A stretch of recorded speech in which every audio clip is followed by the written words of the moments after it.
mesmo muito bem financeiramente, mesmo, né, vivendo o sonho profissional, digamos assim, eu perdi o meu propósito ali, né?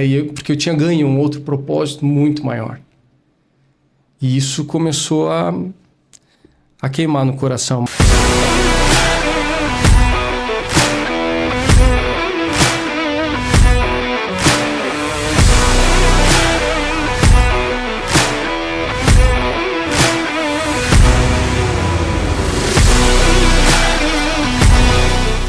Olá pessoal, sejam muito bem-vindos a mais um episódio do podcast Mesa do Reino, um espaço para conversas que busca fortalecer os empresários e os gestores cristãos. E antes da gente apresentar o nosso convidado, convido você para fazer uma oração conosco, então, assim você pode onde está fechar os olhos e eu oro com vocês. Querido Deus, nós te agradecemos por este momento. Também te pedimos, Senhor, que Tu abra os nossos ouvidos, abra também o nosso coração, para que a gente possa aprender através da vida desta pessoa, através do que ela também pode nos ensinar. Esteja conosco também neste momento. Amém. Amém. Hoje, então, a gente quer falar um pouco sobre a profissão missionário, né? E você já parou para pensar que a missão de um obreiro, ela não é só por vocação, mas ela também é uma profissão? E que dali também parte todo o sustento dele. E é uma carreira que se constrói todos os dias e com muita disciplina, escolhas difíceis e também muito propósito. Assim como qualquer profissão, a vida de um obreiro, seja ela como um missionário ou como um pastor, vai exigir muito preparo, muita confiança, né? Muito aprendizado contínuo e também muito compromisso. E hoje nós vamos conversar com uma pessoa que decidiu mudar então drasticamente a sua carreira profissional e com isso precisou adquirir novas habilidades, né? Precisou recomeçar e precisou também ter novas habilidades desenvolvidas para atender esse chamado de Deus. E hoje a gente quer falar então que a fé aqui ela não é só a teoria, mas ela também é a prática. É o teu trabalho diário, né? É a sua missão, é a sua profissão. Então, passo agora para o Gil apresentar o nosso convidado, né? Seja muito bem-vindo, tá, Guilherme? Isso aí, o nosso convidado nesse dia, nesse podcast, é o Guilherme Sebastião Adriano, natural de Agrolândia, aqui de Santa Catarina. Ele é formado em Engenharia de Produção pela Unidade, em Rio do Sul. Pós-graduado em Gerenciamento de Projetos pelo Senac, em Florianópolis. E bacharel em Teologia pela FLT, lá em São Bento do Sul.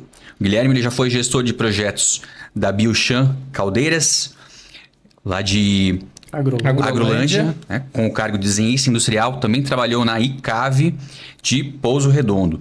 E atualmente ele é missionário da comunidade da Melk de Timbó. É casado com a Carol e tem 2 filhos, o Pedro e a Isabel. Muito bem-vindo, Guilherme. Que seja esse momento, assim, de fato, da gente compartilhar, da gente trocar ideia, que seja um momento também muito abençoado para nós e para você. Amém. Obrigado, Gil. Obrigado, Cris. É uma alegria. Agradeço o convite, a oportunidade de estar com vocês. Legal. Isso aí, então, Guilherme, vamos começar contando um pouquinho da tua história.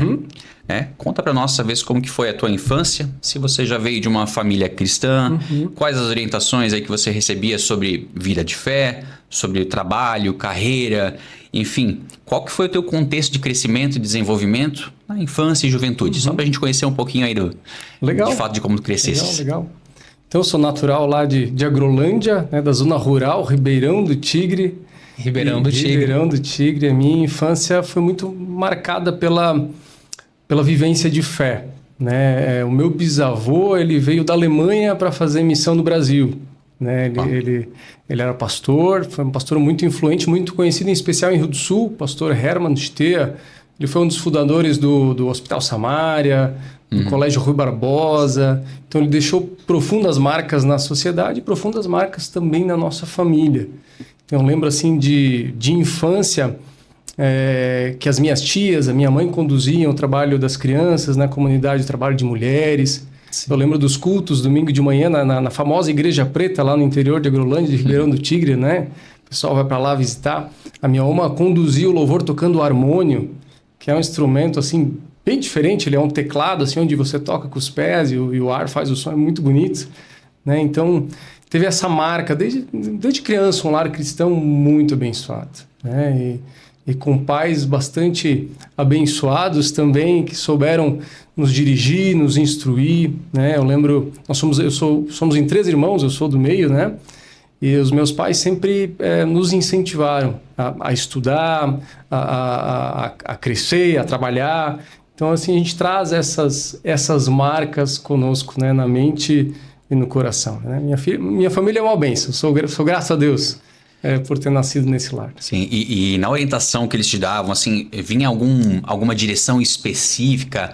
Muitas famílias têm isso, vai fazer direito, vai ser médico, vai seguir tal carreira que você vai dar certo na vida, né? Você falou algo do direito agora que pegou no pé dele, porque a família toda é formada em direito, só o Guilherme que não. Os meus 2 irmãos, eles são formados em direito, né? Meu pai, ele assim como eu, ele teve uma mudança, né? De profissão, né? No decorrer da vida. Meu pai, de primeira formação, é engenheiro agrônomo, e quando meu irmão mais novo estava fazendo direito, meu pai fez junto com ele, né? Então, meu pai e meus 2 irmãos, eles são formados em direito, né? Interessante. A gente teve algum direcionamento, sim, nesse sentido, né? Mas nunca uma imposição, né? Então, assim, para mim, o direito ele nunca chamou atenção. Por isso é algo que, para mim, talvez nunca fez sentido, né? Escolhi um caminho um pouquinho diferente. Sim. E como que foi, então, já chegando na tua juventude, assim, o teu processo de escolha, qual curso que eu vou seguir, qual carreira, profissão, né? A gente sabe que é sempre uma fase difícil na vida do jovem, verdade. A gente tem muitas incertezas, né? Então, como que foi esse processo para ti? O que pesou na tua decisão também? Sim. Como eu disse, eu vim de uma cidade pequena, Agrolândia, hoje deve ter em torno de 10, 11 mil habitantes, né? E eu vim da zona rural também. Haviam algumas opções, né? Não muitas, pelo menos que eu enxergava na época, né? Ou trabalhar na roça, ou trabalhar no comércio, ou trabalhar na indústria, né? E acontece que um tio meu, ele tinha uma empresa, né? A Industrial do Ju, Máquinas e Equipamentos. E ele me convidou, né? O que tu acha, né? Eu estava nessa época de decidir, saindo ali do colégio, e me ofereceu para fazer um curso de desenho técnico-mecânico no Senai. Né? Então eu fui fazer o curso e gostei muito, e talvez foi isso que em certa medida me direcionou daí para engenharia, né? Eu sempre pensei em crescer, né? Em desenvolver, em buscar algo mais, né? Então acho que foi esse o caminho que aos poucos, né, esse tio abriu essa porta ali de uma metal mecânica e aos pouquinhos eu fui indo por esse caminho. Até o teu primeiro cargo, né, na ICAV, se não me engano, era na área de desenho industrial, né? Então já teve Desenhista industrial, eu acho. Já teve essa conexão? Na verdade, eu comecei na Industrial do Jua, né? Como auxiliar de desenhista. Fiz esse curso técnico no Senai e eu gostei da área da mecânica, da área de engenharia, da área de projeto. Eu queria fazer engenharia mecânica, mas não tinha essa opção no Alto Vale. E daí, justamente naquele ano, 2003, abriu o curso de engenharia de produção em Rio do Sul, na Unidade. Então, não é mecânica, mas já é muito bom. E eu fui, então, da primeira turma de engenharia de produção. Então, meu primeiro cargo foi ali de desenhista na do Jua. Fiquei na do Jua por, quase uns 5 anos, mais ou menos. E daí, quando eu estava terminando o curso de engenharia, eu fui convidado para trabalhar na Biochan Caldeiras. Hoje a Biochan, ela não existe mais, ela entrou em crise na época da crise do mercado de açúcar e álcool. E mudou o sócio proprietário, hoje é Biocal Burntech, lá em Agrolândia, né? E lá daí eu já engatei uma pós em gerenciamento de projetos, daí da área da engenharia eu já fui para gestão, né? Gerenciamento de projetos, você faz a gestão do escopo, do custo, você faz a gestão dos riscos de todo o projeto de pé a ponta, né? Que esses projetos de equipamentos, de máquinas como caldeiras, eles levam 12, 18 meses, né, do momento da venda até a entrega. Então, eu fazia essa ponte, né? E daí, quando a empresa entrou em crise, que eu comentei, daí eu perdi o emprego, né? Eu fiquei quase um ano tentando outros projetos, outras ideias, e aí eu fui convidado para ir para a ICAV de Pouso Redondo. Eu lá daí já entrei na área comercial, supervisão comercial interna, e daí, por fim, como último cargo, antes da mudança de vida, eu estava como supervisor técnico de vendas no estado de São Paulo. Né? Morei um tempo lá, fui baseado no interior de São Paulo, né? Mas penso que Deus foi preparando as coisas, né? Para que tudo acontecesse no seu tempo. Sim. Então, falando ali um pouco mais da sua profissão, então, na realidade, qual foi a tua última profissão, então, Guilherme, que você exercia ali antes de dar essa guinada na sua carreira profissional, né? Qual foi a sua última atividade que você desenvolveu ali? Eu atuava como vendedor técnico. Vendedor técnico, porque assim, na venda de caldeiras não é como vender um produto de prateleira. Não era apenas caldeiras, né? Eram geradores de gás quente, eram aquecedores de fluido térmico. São equipamentos muito específicos para cada cliente, para cada situação, né? Então, foi todo um processo de desenvolvimento, de ter uma bagagem técnica, né? Para poder depois conseguir estar no campo fazendo essa parte das vendas, né? Meu cargo, por fim, era esse, de vendedor técnico mecânico. Atuava no estado de São Paulo. O próprio ciclo de vendas, né, desse tipo de produto, ele é muito longo, né? Eu acho que isso também traz um bom aprendizado, assim, no sentido de ter paciência, resiliência. Sim. Então, de fato, eu imagino que tenha sido uma boa construção, um bom aprendizado. Sim. Num estado diferente também, né? Exato. Trabalhava com grandes multinacionais, né? Com grandes grupos do Brasil também, né? De vários setores, né? Indústria alimentícia, indústria têxtil, indústria da madeira, indústria de insumos. E são empresas que eles montam um edital muito técnico, né? Que você precisa se adequar àqueles determinados fornecedores, aquelas determinadas características que eles pedem. Então, assim, é um trabalho muito grande antes da venda, né? Que leva, às vezes, mais de meses ou até anos, às vezes, dependendo da situação. Sim, eu me recordo que na minha faculdade, estudamos da mesma, né, na Unidade, mas lá as pessoas gostavam de fazer o TCC em cima das empresas de caldeira. Porque, principalmente na contabilidade de custo, porque ele, como você falou, às vezes a construção de uma caldeira passava de 1 ano. Então, a gente não tem essa noção de tempo, né? Então, realmente, eu lembro que as pessoas faziam porque faziam o orçamento do ano todo para construir 1, 2 caldeiras. E aquilo era milhões a venda daquilo ali. Exato, e tem os riscos envolvidos no meio, né? De aumento de material, de mão de obra, né? São equipamentos que são desafios, né? A própria questão do gerenciamento de projetos que falasse, né? Nesse tipo de empresa engenheirada, isso é extremamente importante, né? Porque perder o controle, né?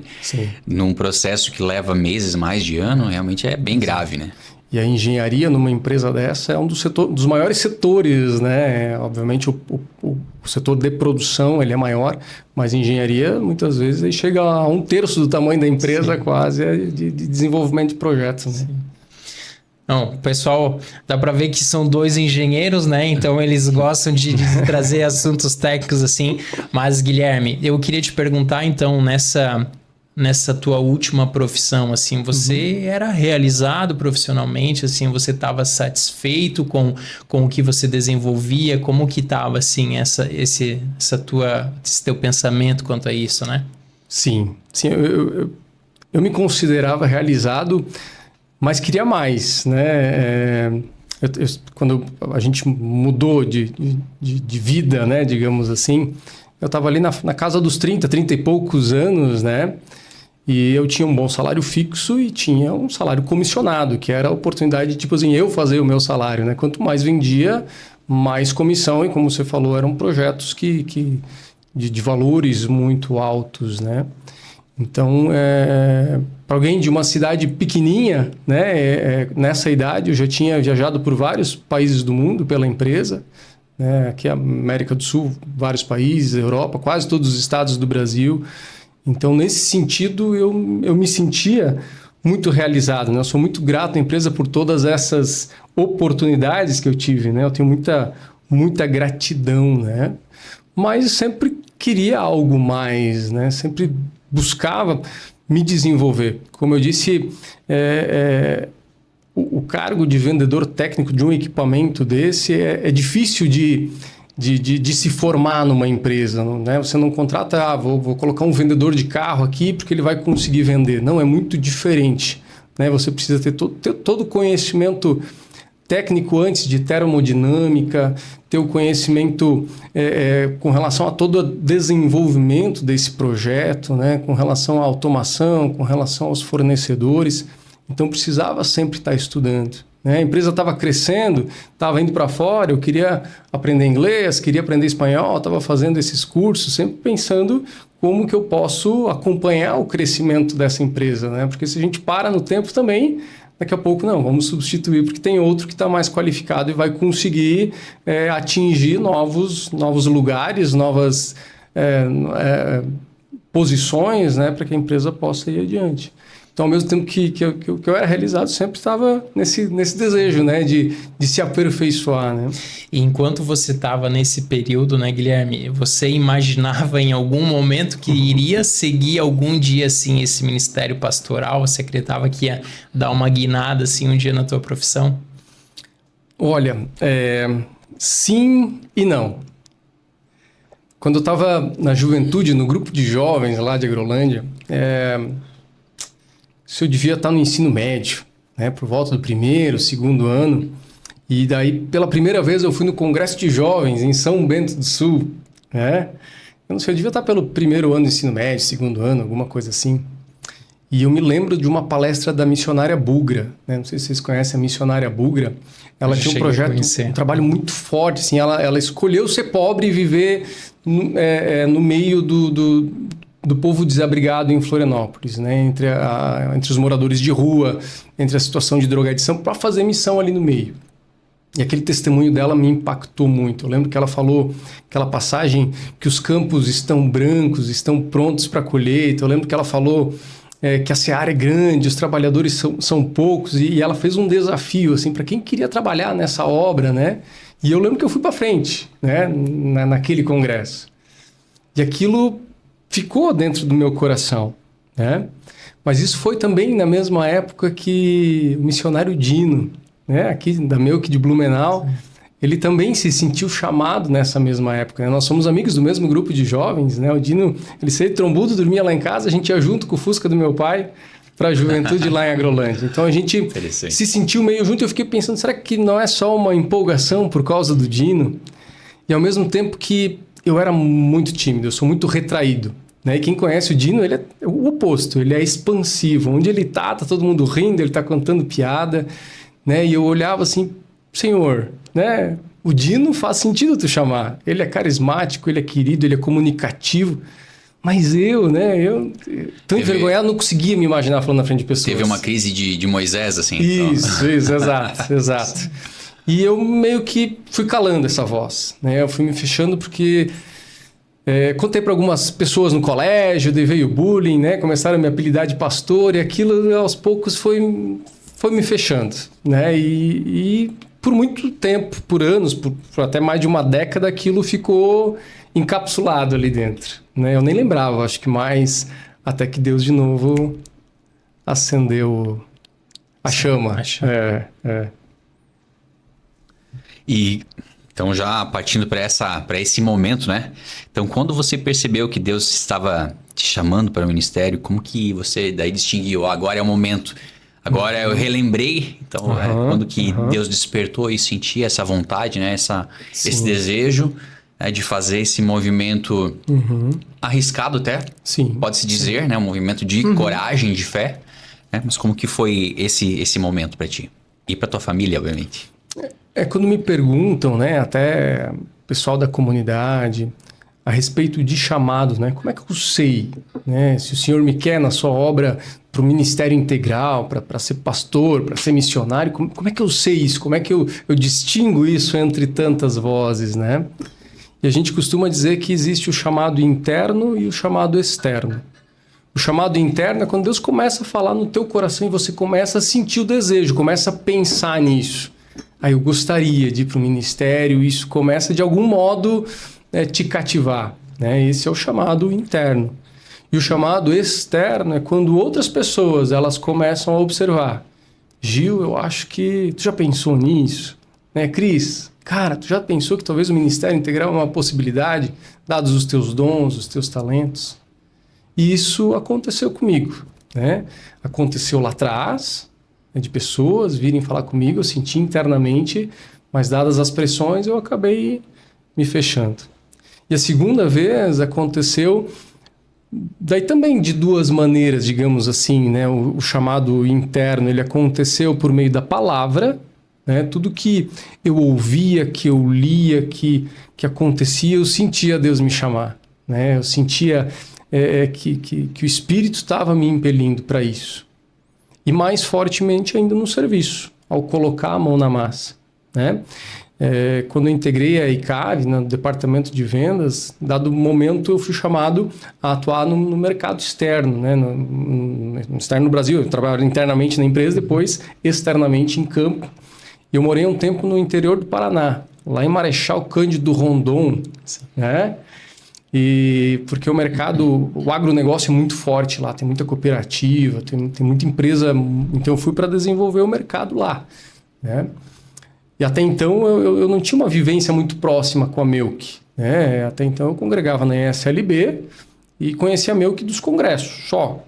Né? E chegando lá em Marechal, quando a gente morou lá para desenvolver o mercado lá, o missionário Vanderlei Prochnow, que atualmente é missionário em Ibirama, ele nos visitou. Por amigos em comum, ele chegou na nossa casa e nos convidou, né?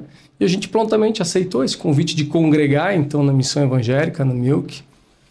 E lá parece que a gente chegou no lugar que a gente sonhava em estar, tipo assim, na vida em comunidade. Né? Que, por conta do meu trabalho, eu viajava muito, a gente não conseguia ter uma vivência de fé, assim, de comunhão mais próxima. Né? Eu saía segunda, voltava sexta, aquela correria, fim de semana estava cansado, muitas vezes gazeava o culto. Né? E daí em Marechal, como eu estava desenvolvendo um trabalho ali na região, eu tive mais oportunidade de ficar um pouco mais em casa. Né? E ali, daí, congregando na comunidade, né? Eu toco violão, daí é uma comunidade pequenininha, assim, né? Eles me convidaram para tocar nos cultos, a minha esposa para cantar. Não tinha grupo de jovens, a gente pensou, vamos começar um grupo de jovens aqui, vamos desenvolver esse trabalho. A gente chamou o missionário Fabrício, que era do Seja, na época ele foi para lá, nos ajudou a começar o grupo de jovens lá. Estudo bíblico. A gente começou a encontrar na vida em comunidade um novo propósito, um novo sentido. Eu lembro quando eu saía de Marechal, às vezes tinha reunião em Curitiba, né? Precisa atravessar o estado todo, daí ia ficar a semana inteira fora. Mas eu saía segunda já pensando, no fim de semana vamos organizar isso, vamos fazer aquilo com os jovens, vamos marcar um vôlei, vamos marcar um passeio. Sabe, o coração começou a queimar por isso, pelo ministério. E aí essa chama, ela começou de novo, aos poucos, a arder no nosso coração. E ali eu acho que Deus começou aos pouquinhos a chamar de novo. Sim, trabalhar novamente. É. E quando você sentiu novamente esse chamado, você começou a resistir de novo, pensar, poxa, eu tô agora já bem, talvez, resolvido ou estabelecido, já bem, minha carreira já numa posição interessante. Sim. Começar de novo não é fácil, então eu imagino que talvez tenha tido momentos de resistir. Como que foi para ti? Totalmente. O medo, né, que nos trava em muitas situações, né? Eu e minha esposa, assim, a comunidade falava para nós, vocês são resposta de oração, né? A gente estava orando para novos líderes, para mais pessoas, para animar. A gente ficou pouco tempo lá, acho que eu fiquei 1 ano e meio, mas a gente tem grandes e profundos amigos lá, né? A gente gosta muito daquela região. Eu e minha esposa, a gente falava, a gente vai se aposentar aqui. A gente quer morar aqui, a gente gostou da cidade, do clima, das pessoas, a gente foi muito bem recebido. E a gente pensava, tá bom assim, tá legal assim. A gente tinha uma boa condição financeira, a gente estava servindo, a gente achava que estava fazendo aquilo que Deus queria que a gente estivesse fazendo. Né? E aí justamente quando estava no melhor momento, que a gente estava realizado, que a gente voltou para aquele primeiro amor, né, da conversão, aí o meu chefe ligou. Né? Ele disse, cara, a gente está muito feliz contigo, o mercado tá bombando, a empresa está crescendo, a gente precisa de ti em São Paulo. Porque lá agora é o foco, é o mercado financeiro, está lá, as grandes empresas estão lá. Tu vai, escolhe a cidade que quer morar, escolhe a casa, a gente vai pagar as despesas, mas a gente precisa que tu vá para lá. Né? Financeiramente, comercialmente, no âmbito profissional, a proposta dos sonhos, mas ao mesmo tempo a gente ficou assim, e agora? Tava tão bom aqui, né? A gente estava fazendo sonhos e planos para ficar muito tempo e de repente ter que ir embora, aquilo aquilo foi um desafio assim para nós, né? Mas hoje, olhando para trás, eu vejo que era Deus movendo para que a gente desse esse passo que precisava dar, né? Então a gente mudou para o interior de São Paulo, a gente foi morar lá pertinho de Piracicaba, a gente escolheu uma cidadezinha pequena, né? Águas de São Pedro, a gente pesquisou por qualidade de vida, escolheu lá a gente congregou na igreja presbiteriana, mas o nosso coração ele ficou lá em Marechal. Ficou em Marechal. Ele ficou lá. Né? E aí, mesmo muito bem financeiramente, mesmo, né, vivendo o sonho profissional, digamos assim, eu perdi o meu propósito ali, né? Porque eu tinha ganho um outro propósito muito maior. E isso começou a queimar no coração, mas foi muito medo. Como parar tudo, né? 31 anos de idade, casado há 10 anos, com 2 filhos. Já tinha os 2 filhos. Isso não é simples. Não é simples, né? Isso não é simples, isso foi difícil. E até mesmo quando você fala que você estava no ápice da sua carreira, né?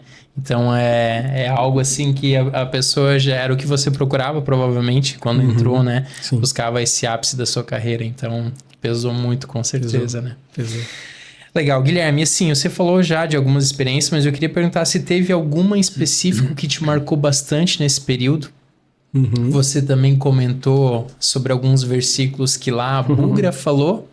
E queria saber, né, qual nesse período foi um versículo que você conseguiu identificar que isso era um chamado de Deus para a tua vida e como que foi esse período para ti, né? Foi um desafio muito grande, né? Eu tinha medo de como seria isso, eu simplesmente decidi mudar, né, e carregar minha família com isso. Então, naquele momento, eu comecei a orar para que, se fosse a vontade de Deus de fato, que Ele falasse também ao coração da minha esposa, né? De modo algum, eu queria que lá na frente ela pudesse, né, se frustrar e dizer, eu não queria isso, era tu que queria, né? Então, eu entendi que o chamado, como eu era casado, como eu sou casado, né? Tinha com filhos, eu entendi que o chamado não podia ser só para mim, ele tinha que ser um chamado para a família toda. Então eu comecei a orar por isso e Deus ele falou com ela, e aí ela veio falar comigo, né? E daí quando ela veio falar comigo, então nós tomamos essa decisão e a gente escreveu uma carta, então, né? A gente escreveu uma carta para o Carlos Kuntz, né, que já era o diretor da Milk na época, mas a gente se ofereceu para atuar como obreiros leigos, né? O que eu pensei? Eu sabia que em Mercedes, né, que é encostadinho em Marechal Cândido Rondon, lá no oeste do Paraná, Tava sem ninguém lá, eles precisavam de alguém. Mas é uma comunidade muito pequena que não teria condição na época de arcar com o salário de um obreiro. Então, nessa carta, eu me ofereci para trabalhar como obreiro leigo, né? Eu disse, eu posso continuar trabalhando, eu já conhecia a região lá, e aos finais de semana poderia atender a comunidade, né? Então, poderia reduzir, né, e ter essa opção e essa possibilidade. Então, a gente escreveu essa carta para o Carlos. Ele nos chamou para uma reunião aqui em Blumenau. A secretaria era no prédio antigo ali, que agora foi vendido, né? Eu acho que sim. Acho que sim. Também não tem certeza. Em cima da livraria ali. Ali era a secretaria da missão. E eu lembro que estava nessa reunião o Clóvis Schenck, o secretário, estava na época o Erno Dieter, ele era o presidente da Milk. E a gente conversou ali e eles expressaram a alegria, né? Eles já nos conheciam, já ouvi falar também pelo Vanderlei, por outros amigos em comum. Mas eles disseram, olha, vocês são jovens, né? 30, 31, 32 anos, que era o que eu estava na época. Vocês são jovens, seria o ideal que você fizesse o bacharelado em teologia, né? Fosse ordenado como missionário, para ter a base necessária para pastorear uma comunidade, né? Senão você pode se frustrar, pode faltar subsídio ali na frente. Então tudo isso, para nós, naquele momento, foi um balde de água fria, né? E na hora eu falei para eles, foi julho de 2015, eu disse, olha gente, para ser sincero, a gente se preparou e sabe que precisa viver com um pouco menos. mas como que a gente vai viver com nada? 4 anos e meio, uma família, a gente precisa comer, precisa médico, precisa, né? Precisa aluguel, precisa tudo, né? Do básico, né? Porque eles nos ofereceram uma bolsa parcial de teologia para estudar em São Bento do Sul. Sim. Mas mesmo assim, para mim, aquilo era uma montanha naquele momento intransponível, né? A gente saiu daquela reunião assim bastante desanimado. Mas o Carlos Kunz disse, não, ora, né? Se Deus está chamando, ele vai dar um jeito, ele vai abrir a porta, né? E a gente saiu de lá e aquele meio ano foi um meio ano de luta, assim, né? De várias maneiras, Deus ele continuava chamando, mas a gente não pergunta como, Senhor, né? Tu está chamando, mas como é que vai ser isso? E eu tinha medo, né? Medo, como vão ser 4... A gente tinha algumas economias, mas 4 anos e meio para uma família de 4 pessoas, sem renda, né? E Deus continuava falando de várias maneiras, né? E tu me pergunta uma passagem, a passagem que pegava para mim não era um chamado, era um empurrão, que é a do jovem rico. Sim. Né? A do jovem rico que chega e pergunta para o Senhor, né? O que eu preciso fazer para herdar a vida eterna, né? E ele pergunta acerca dos mandamentos e por fim diz, abre mão de tudo que tu tem e me segue. E ele não consegue ir, porque ele estava muito apegado às coisas que ele tinha, aos seus bens, e ele perdeu a maior oportunidade da sua vida, né? Caminhar com o próprio Deus. E eu ficava pensando, não posso perder essa oportunidade. Ele está me chamando, eu tenho que ir. A minha esposa da mesma forma. E a gente chegou num ponto, né, em que a gente falou, a gente precisa decidir.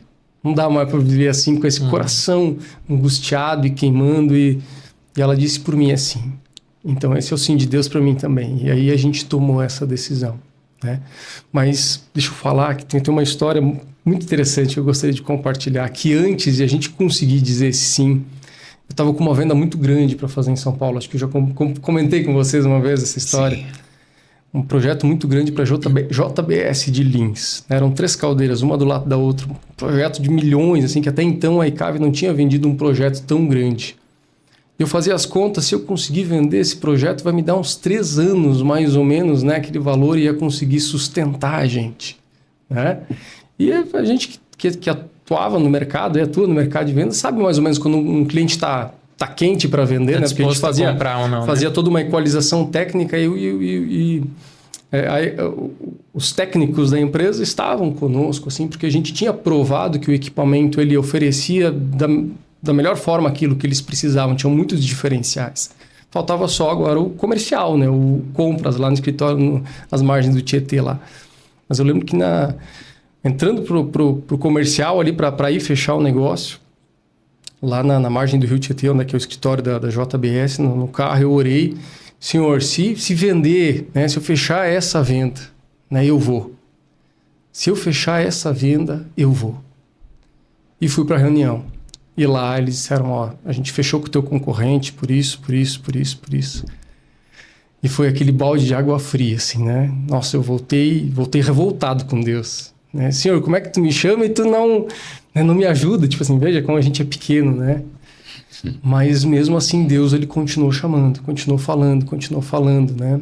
E até que numa palestra que foi dessa mensagem do jovem rico, eu e a minha esposa chegamos à decisão que a gente precisava aí, que se Deus ele estava chamando, ele ia dar um jeito, né? Então a gente tomou a decisão. Eu lembro que na segunda-feira eu falei com o Adélio, que é um dos sócios lá da ICAV, expliquei a situação para ele. Ele entendeu o meu lado, gostaria que eu continuasse, né? Nós somos amigos até hoje, mas ele entendeu. Isso foi outubro de 2015. Ele disse, fica até dezembro pelo menos, né? Porque eu ia mudar em janeiro. Eu falei, tá bom, até dezembro eu fico e até lá eu vou passando para ti as coisas, depois daí tu vai passar para a pessoa que tu encontrar para o meu lugar. E daí, dada essa decisão e essa escolha, né, o coração ele ficou leve, né? Não sabíamos como ia ser, mas o coração ficou leve. E aí eu lembro que daí um dia à noite em casa, meu telefone toca, e atendi, era o comprador da JBS, e ele disse, olha, o teu fornecedor, ele foi desclassificado por critérios técnicos, né? Alguma coisa acabou passando, eram outros fornecedores, eram outros requisitos que ele usou, então ele foi desqualificado, o concorrente foi desqualificado, e nós estamos fechando com vocês. E ali, então, na hora já comecei a chorar, né? Porque, assim, a gente quer impor condições para Deus, mas quem somos nós, né? Ele é o Senhor do universo, Ele é o Senhor dos recursos, tudo é dele, né? E a gente tem uma falsa sensação de que quando a gente tem um dinheiro na conta, a gente está tranquilo, a gente está seguro. Mas é uma falsa segurança, né? A segurança real e verdadeira só há no Senhor.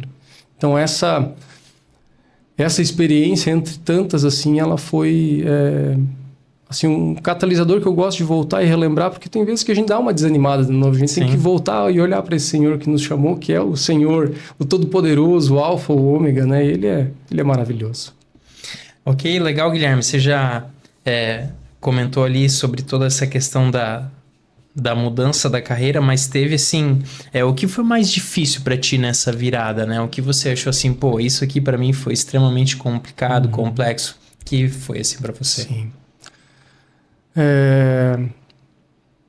Eu tenho que ser sincero, né? O mais difícil foi justamente a questão financeira, né? Que era o que era o meu Deus antes, né? Sim. O que era o que eu corria atrás, aquilo que eu buscava, aquilo que era o propósito, né? E aquilo me foi tirado, né? E eu precisei aprender a lidar com isso. E Deus ali foi quebrando algumas coisas que precisavam ser quebradas, né? E aí, então, nesse período de teologia em São Bento do Sul, da nossa vida lá, mudou tudo e muito rápido, né? Muito radicalmente, né?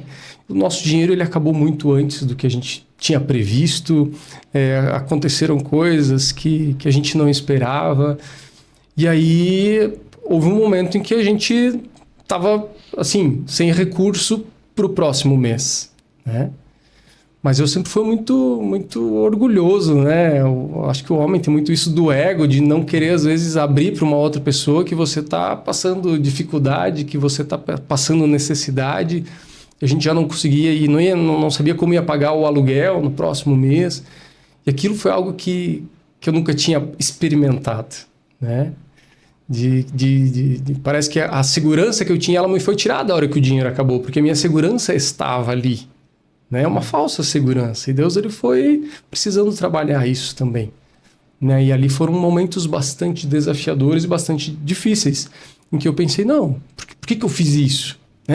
Vou parar, vou voltar, ou vou trabalhar de novo, né? Juntar uma grana e depois eu volto. Mas aí Deus foi colocando pessoas, né? Que nos auxiliaram de maneiras miraculosas, digamos assim, né? Nessa data em que a gente não tinha mais como pagar o aluguel, estava acontecendo o Congresso de Jovens lá em São Bento.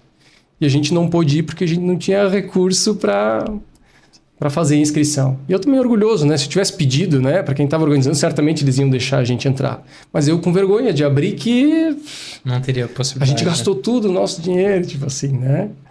E isso daí foi difícil. E apareceu o Kurt, que ele estava ali, a Tante Meta, que morava em São Bento, alguns conhecem, lá do lado do seu Hans Fischer. Ela estava saindo da casa, ia morar com as sobrinhas, e aquela casa estava vazia lá. E eu perguntei para o missionário Kurt Grigo, o que tu vai fazer com essa casa? Ele falou, não sei o que eu vou fazer. Estou pensando, ganhei ela de herança, mas não sei o que eu vou fazer. Eu falei, eu estou precisando de uma casa para alugar, eu já não tenho mais como pagar essa que eu estou. Daí falei um pouquinho a situação para ele, assim, né? E aí ele, vou conversar com a esposa, daí amanhã eu te procuro. Aí no outro dia ele veio, ele mostrou a casa para nós. Ele disse, olha, eu fui ajudado no tempo da faculdade, também viemos com um filho, e agora Deus está dando a oportunidade para ajudar alguém. Vocês querem, é de vocês, não vou cobrar nada. E ali foi uma situação assim que Deus ele foi resolvendo. Naquele congresso também, o Dino veio falar comigo, missionário, né, que somos amigos a longa data. Como é que estão as coisas? Daí com ele eu consegui falar, né? E ele ficou bravo na hora, ele disse, cara, como é que tu não me fala uma coisa dessas, né? Vocês aí sofrendo.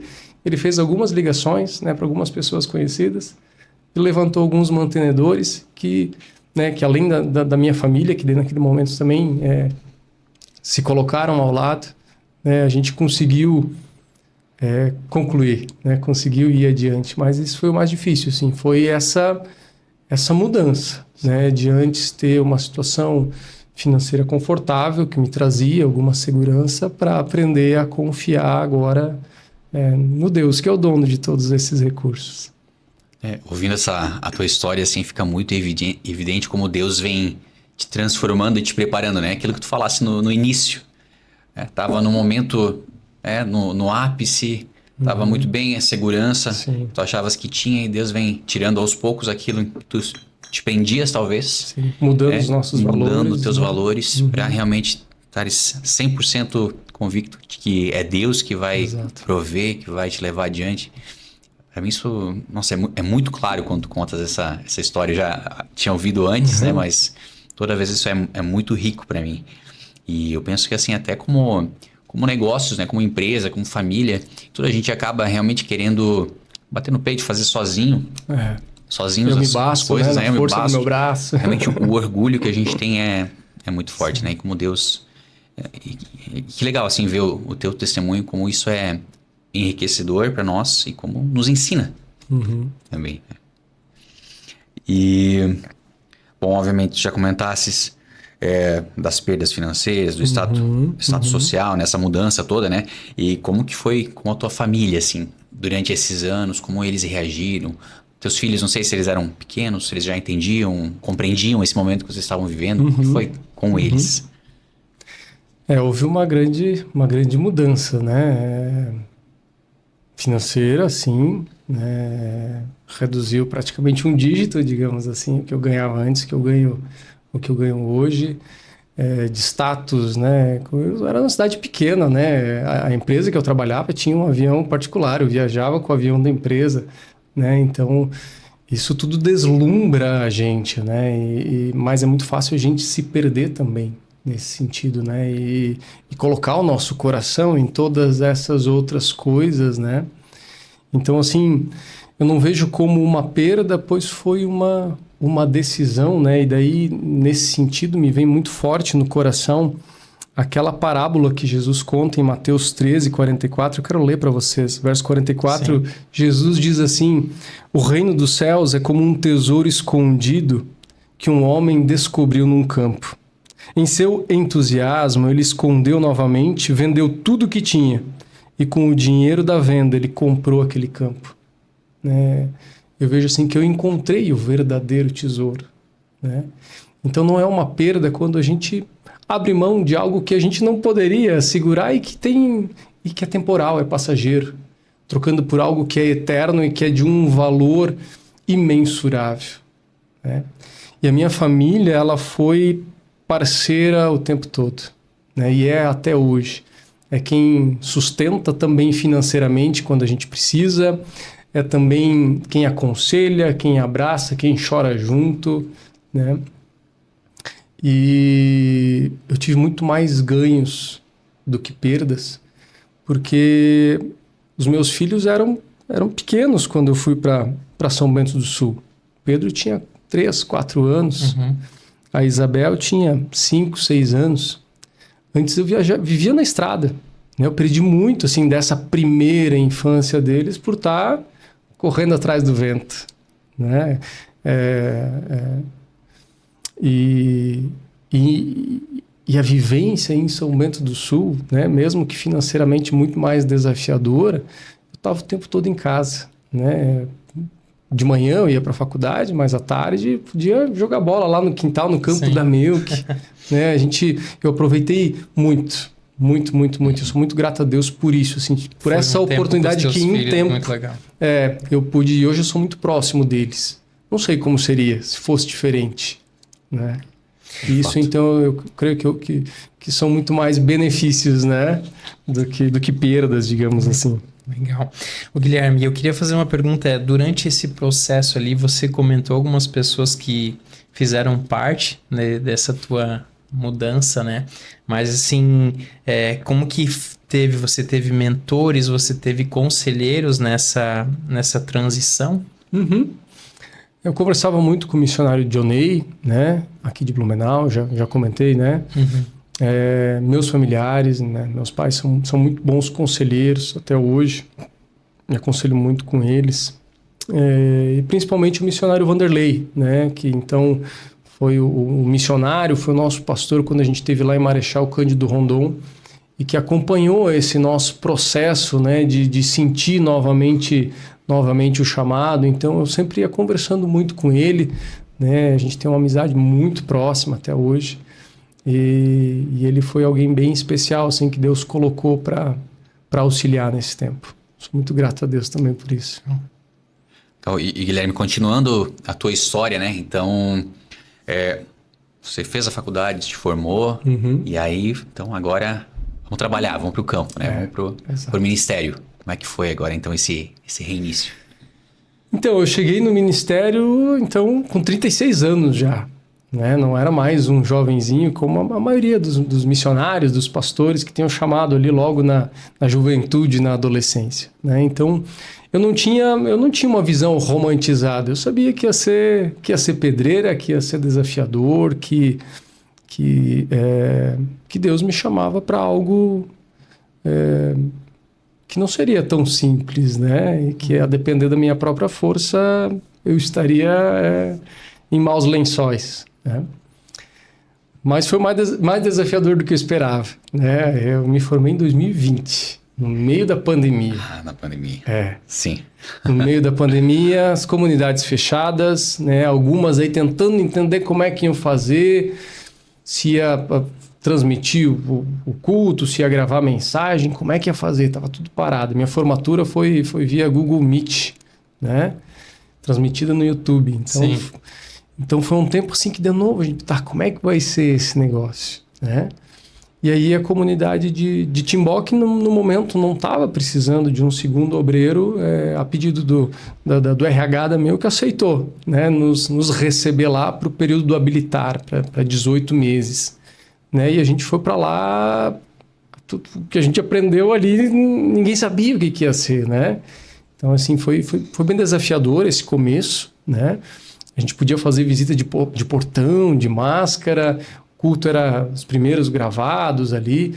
Então isso foi algo diferente, né? Algo bastante desafiador. Mas uma das principais diferenças que eu encontrei, né, do que eu tinha antes é que eu trabalhava muito sozinho. Eu trabalhava no campo e eu passava para o departamento comercial de engenharia de custos, o projeto que eu precisava para eles fazerem o custo, eu ia de um cliente para outro, eu trabalhava muito sozinho. Né? E a vida em comunidade não tem isso de trabalhar sozinho. Né? O trabalho pastoral ele é com pessoas. Né? E eu sempre fui alguém muito retraído, alguém muito tímido, eu acho que em grande medida é por isso que eu fui aprendendo a trabalhar sozinho. E aí, no trabalho pastoral, eu estou, né, tendo que aprender a delegar, tendo que aprender a gerir, tendo que aprender a viver em comunidade, a dar feedback, a ouvir feedback, a aconselhar. Então, para mim, isso tudo sempre foi muito desafiador. E como alguém mais retraído, lidar com essa exposição de ser uma pessoa pública agora, né? Em evidência. Em evidência. Isso também, para mim, é algo novo. Lidar com as expectativas das pessoas, também com a figura, né? Que às vezes você tem um estigma, né? Do missionário, do pastor, como alguém que está um pouquinho mais próximo de Deus. Né? Mas a gente como todo mundo, sim, né? Exatamente. Com as mesmas lutas, com os mesmos desafios, né? E a gente vai aprendendo. Isso é um processo. Eu creio que toda essa caminhada, né, da técnica para o comercial e agora para a teologia, a gente dizia assim, as ciências... tem as ciências exatas, as humanas e as divinas, né?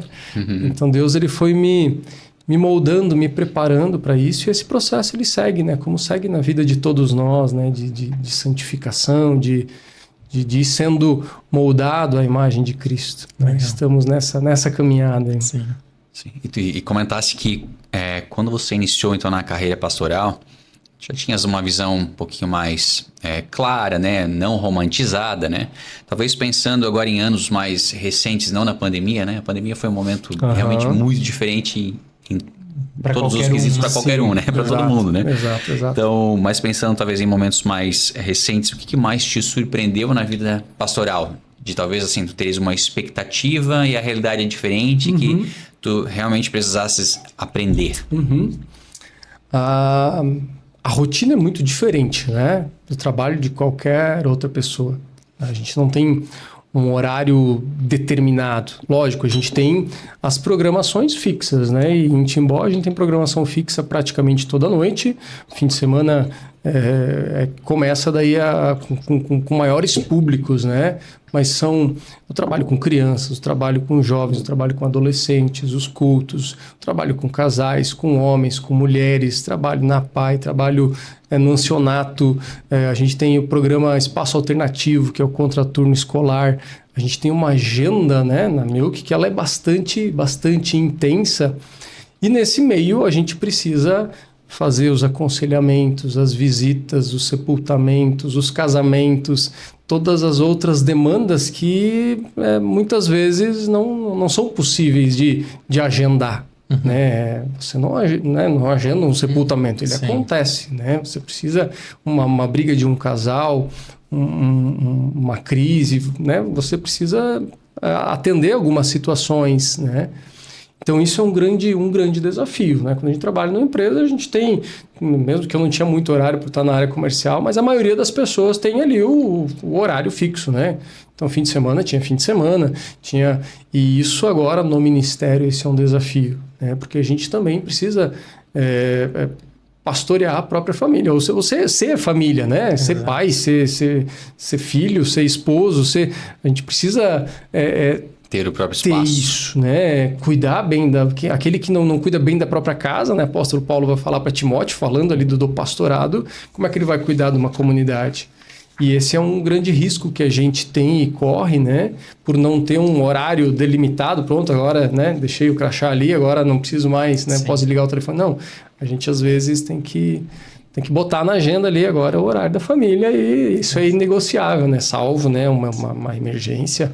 Mas se não é muito fácil, acho que esse talvez seja um dos maiores desafios da vida pastoral. Né?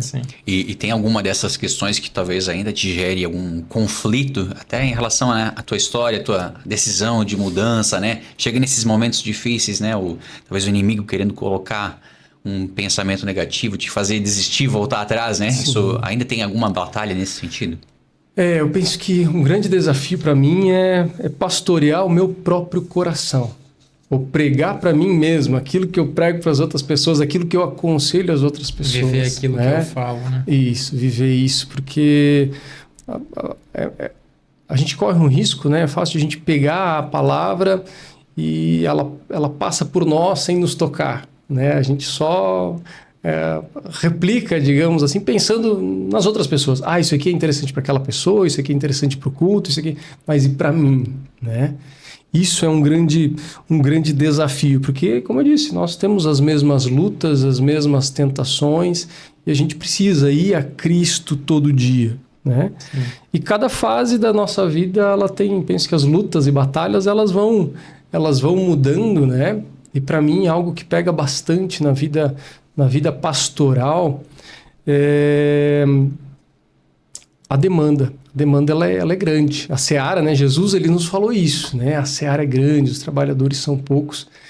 E a gente que está à frente, a gente vê muito isso, né? A gente está ali pregando, né? Tem ali 150, 200 pessoas no culto de Timbó. E cada pessoa que está ali é uma vida, é uma família que tem as suas lutas, que tem as suas questões. E que Deus queria... Ele está perto de cada um deles. E a gente se pega às vezes nesse sentido assim, cara, eu não dou conta. Não dou conta de estar próximo de todas elas, de aconselhar todas elas, de cuidar de todas elas, de suprir as expectativas de todas elas. E quando a gente fica olhando só para nós, achando que a gente, de novo, né? Eu tenho que dar conta de tudo isso, a gente vai se desesperando.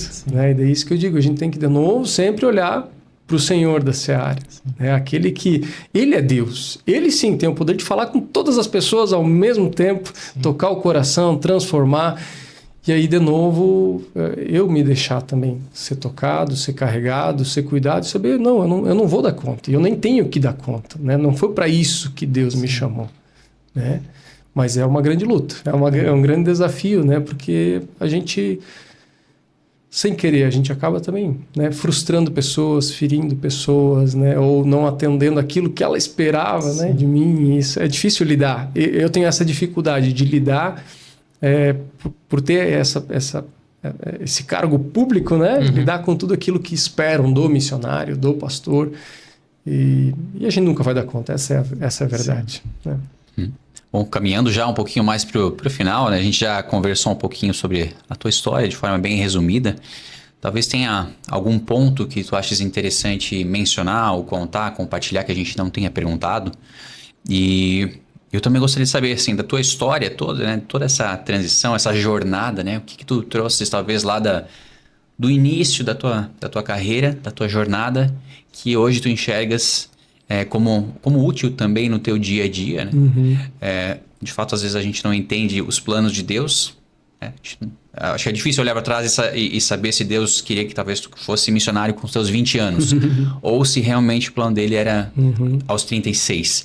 Né? Talvez Deus realmente queria que tu fosses missionário aos 36 por conta do conhecimento adquirido, por conta de habilidades adquiridas para te preparar. Né? Tu tens talvez essa visão, olhando agora com talvez um pouquinho já mais de tempo já dessa história, né? De novo um pouco mais estável, né? Então... Qual que é a tua visão aí sobre esse passado, né? Sobre essa trajetória? Eu penso que foi no tempo certo. Que Deus ele foi conduzindo todo esse processo em meio às minhas boas escolhas e más escolhas também. Né? A graça de Deus ela vai nos alcançando, né? E vai colocando as coisas no lugar. Né? Ele foi me moldando a minha família, moldando o meu caráter.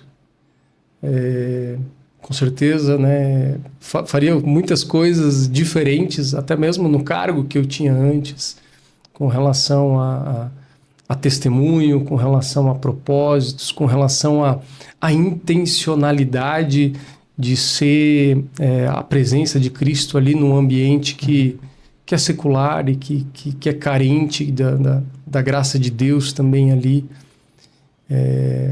E para quem está nesse ambiente, né, do mercado de trabalho, eu penso que mais do que os dons, do que os talentos, né, porque cada um tem dons e talentos diferentes, né, mas é buscar o caráter moldado por Cristo. E ter esse viés de qual que é o propósito último, né? Não só o propósito, né, que a gente costuma pensar, né? Para esse ano eu tenho alguns propósitos, para 5 anos eu tenho outros propósitos. Mas o propósito último, quando me encontrar com o Senhor, né? O que de tudo isso que eu tenho feito, o que vai ficar? Porque o próprio Jesus nos diz, né? Não juntem tesouros, né, na terra onde a traça come, onde o ladrão ele rouba, juntem tesouros no céu. Que tesouros a gente tem juntado. E eu vejo que o campo do mercado de trabalho é um campo maravilhoso. E eu penso que eu perdi muitas oportunidades, né? De testemunhar, de falar, porque o meu propósito ele estava focado só em mim. E não no reino de Deus, né? Que nos chama lá em 2 Coríntios, né? Capítulo 3, se eu não me engano, Paulo ele vai dizer que Deus nos reconciliou com ele por meio de Cristo e nos fez ministros dessa reconciliação. Todos nós temos esse papel, né? Não é só o missionário, não é só o pastor, é todo mundo, né? Que tem esse papel de ser ministro da reconciliação, de ser embaixador de Cristo. E ali, né, dentro da sua possibilidade, impactar o mundo ao seu redor, né? Com as suas escolhas, com a sua retidão, com as suas atitudes. Né? E tem uma máxima que eu costumava levar para mim e que eu levo também nesse ambiente empresarial, é interessante comentar, talvez vocês já devem ter ouvido, né? É de Peter Schutz, ele diz assim: contrate caráter e treine habilidades. Sim. Contrate caráter e treine habilidades. Né? Porque o caráter ele é mais difícil de ser moldado. A habilidade você treina. E nós temos... como cristãos, como pessoas de fé, nós temos esse grande diferencial de ter o caráter de Cristo em nós. E isso faz toda a diferença. O mercado carece de pessoas que tenham o caráter de Cristo, pessoas em que se possa, de fato, confiar. Né? Eu acho que essa era uma das grandes diferenças e é por isso que eu tenho amizade hoje ainda com os meus antigos patrões eu tenho uma grande alegria que há 2 anos atrás eles inclusive me convidaram para palestrar lá na empresa. Eles fazem uma vez por ano o Dia da Família. Eles têm em torno de 300 funcionários, se eu não me engano. Acho que é mais ou menos isso atualmente. E eles trazem os familiares de todos os funcionários. Enche lá um dos galpões lá, fazem um almoço para o pessoal e convidam sempre alguém, né, para vir e trazer uma palavra. E há 2 anos eles me convidaram, né? E isso para mim foi assim um presente de Deus. Poder ir lá visitar, rever os amigos. E de algum modo, né, se não o fiz antes da forma como deveria, eu tive a oportunidade ali de abertamente compartilhar a palavra de Deus, não para 1 ou 2, mas para a empresa toda. Isso para mim foi muito bom. Legal. Que legal. E Guilherme, para a gente finalizar essa nossa excelente conversa, conta para nós. A gente sempre pergunta em todas as conversas que a gente tem aqui, quem é o Guilherme na mesa do reino, quais são os dons e talentos que Deus, né, te construiu ao longo da tua jornada, que hoje você pode contribuir na comunidade e também para aqueles que estão aí no mundo corporativo, no mundo profissional. Legal. Quando fala em mesa, né, nesse ambiente, eu não tenho como não lembrar, né, daquela passagem da mulher cananeia, né, que busca em Jesus auxílio e Jesus ele dá uma resposta que para nós parece meio atravessada, né? Jesus diz para ela, olha, não é certo eu tirar o pão da mesa das crianças, né? E dar para os cachorrinhos, né? Ali, numa alusão, falando que ele estava tratando antes com os discípulos, né? Que achavam que ele deveria ir só para as ovelhas de Israel e não para os gentios, né? E a mulher responde que até os cachorrinhos, né? Eles se alimentam das migalhas que caem da mesa do dono, né? E em Cristo Jesus, essas migalhas, elas já são muito mais do que tudo que esse mundo ele pode nos oferecer, né? Então, na mesa do reino, eu estou contente em ser aquele cachorrinho que em Cristo Jesus ali, ele é abençoado sem merecer, sem merecer, né? Então, eu tenho a minha identidade muito forte, firmada em Cristo Jesus. Eu sei de onde eu vim. Eu vim desse Deus que me criou, que me projetou em amor e que mesmo os ventos do pecado terem me afastado dele, né? Ele entrou na minha história para me trazer salvação. E eu sei, né, que ele é o caminho e eu sei para onde eu tenho ido, que é para ele também, para a vida eterna, né? E nesse caminho ele me dá o privilégio de ser coparticipante dessa graça, desse ministério. Para mim é um grande privilégio poder compartilhar do amor de Deus. E quando se fala em dons e talentos, né? Quem me conheceu há anos atrás não consegue ver, assim, não consegue entender como é que pode, né? Aquele cara que era tão tímido, tão retraído, tão quietinho lá. Eu lembro que quando eu comecei a trabalhar, eu tinha medo de atender o telefone, de tão tímido que eu era. E agora, pregando, falando, eu digo, é Deus, é a graça, é o Espírito. São dons que Deus concedeu, né, para que a palavra dele alcance o que precisa alcançar, né, e que aqui agora também seja um instrumento, né, um meio que pode chegar, a gente nem sabe onde pode chegar, né, mas que possa de algum modo impactar, né? Então a palavra que eu levo no coração nesse sentido é aquela de Romanos 11:36, porque dele, por ele, para ele são todas as coisas, né? Que assim seja, para ele seja a honra, a glória para sempre. Amém. Amém. Guilherme, a gente quer te agradecer imensamente pela tua presença aqui. A gente aqui mais próximo vê assim que você fala com brilho no olhar, né? Todas as vezes que você comenta algo, a gente percebe que Deus realmente tocou o teu coração lá atrás, né? E a gente espera, assim, como você mesmo falou, a gente não sabe até onde esse episódio vai, né? Mas a gente queria, assim, que realmente a tua vida fosse um espelho também e encorajamento para outras pessoas que talvez também estão ali sendo tocadas um pouquinho, né? Amém. A gente acredita que a tua vida, assim, e a tua esposa também, não podemos esquecer, tua esposa foi muito importante nisso. Sim, parceira para todas as horas. Exatamente, e a tua família também possa ser um exemplo, né, para nós todos. A gente agradece muito por isso, tá? Sim, eu que agradeço e eu quero terminar dizendo então que não por mim, né? Quero citar aquela frase de João Calvino que diz assim: tudo aquilo que você vê de bom em mim é Cristo. Sim. Tudo de mal sou eu mesmo. É verdade, legal. Então tá, pessoal, a gente também quer agradecer aí a presença de cada um de vocês. A gente também pede para vocês acompanhar, né? A gente ali nas redes sociais, no Spotify, no YouTube, @Mesa do Reino. E eu não posso esquecer, Gil, eu queria mandar assim, um abraço muito especial ao pessoal do Paraguai, que também está acompanhando a gente. Queria dizer que eu tenho um pouquinho do pé no Paraguai, a minha esposa é paraguaia, então, pessoal, a gente está muito contente também de vocês estarem participando aí no outro lado, e a gente fica por aqui, então, muito obrigado pela presença de todos vocês aqui. Valeu, tchau, tchau. Até a próxima. Até mais.